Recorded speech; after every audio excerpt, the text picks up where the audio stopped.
Thank you, Mr. Chair, and through you Merci, Monsieur le Président. for joining us. Ms. McClement, I want to start with you.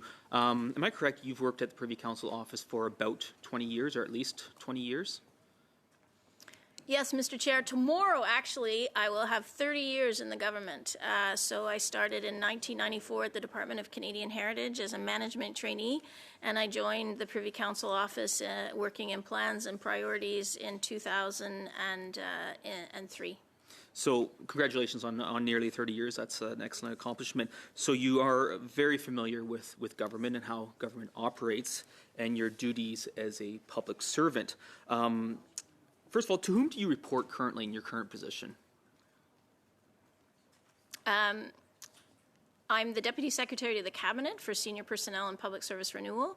I was appointed on the recommendation of the Prime Minister in 2021, and I report through the Clerk of the Privy Council office. And did you discuss with the clerk your testimony today? I certainly gave the clerk a heads up in terms of how I was going to approach things, some of the questions that we thought would be anticipated, and how best to support the committee in their deliberations. So this is getting to where my concerns are. You are a 30-year public servant. You report directly to the clerk of the Privy Council, but yet the actions that you and your office have undertaken are actually contrary to the Constitution. You came here today and you said in response to previous questions that you withheld information from Parliament, that you redacted information that Parliament has the constitutional authority to request. Do you accept that Parliament has the constitutional authority to call for documents without redactions? Mr. Chair, I understand very well, and I'm following very closely as a student of public policy the debate that's actively going on. I would reiterate my opening comments that we are responsible as public servants, and that this is an active debate that goes well beyond me and my responsibilities. I understand the law clerk's position and the opposition's position, but I also am bound and swore an oath when I took office as a public servant that I would respect the laws that we are bound by, and we are bound by. I'm going to interrupt you, though, but you also, as part of that oath, part of the oath we all take as parliamentarians is to respect the Constitution. And the Constitution provides Parliament with the unfettered authority to call for documents. This is laid out very clearly. Beauchesne says very clearly, committees may send for any papers that are relevant to their orders of reference. Within this restriction, it appears that the power of the committee to send for papers is unlimited.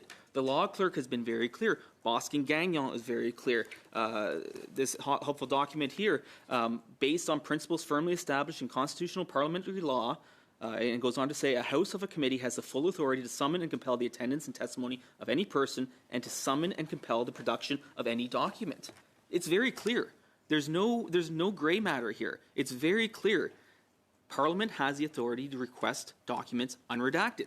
But here we have 100 and some odd pages with heavy redactions that are unconstitutionally made because Parliament has the authority to call for these documents. It's very clear. Do you accept that Parliament has this authority, or is the position of the Privy Council office that you are above the Constitution and you have the authority to black out information rather than provide the information duly requested by a committee? Is that the position of the Privy Council office? Mr. Chair, I would just reiterate it has been the position of consecutive governments that the application of the laws that Parliament passes have to be respected in the production of documents, and that is what we have done here. We have protected information under the Privacy Act, solicitor-client privilege, cabinet confidences, and sensitive business information. That's our obligation under the law as public servants. I would make it very clear. There are clear examples within this very Parliament, within this the 44th Parliament, where committees have ordered and individuals have produced documents that even violate solicitor-client privilege. This power is higher than solicitor-client privilege, and yet the Privy Council office says that you are above the Constitution. I find that wholly unacceptable when Parliament as a whole, Parliament as the House of Commons passed in these committees passed information, and yet you've taken it upon yourself as the Privy Council office to block that information that has been duly requested. I think it's highly troubling that this is the position that PCO has taken. Thank you very much.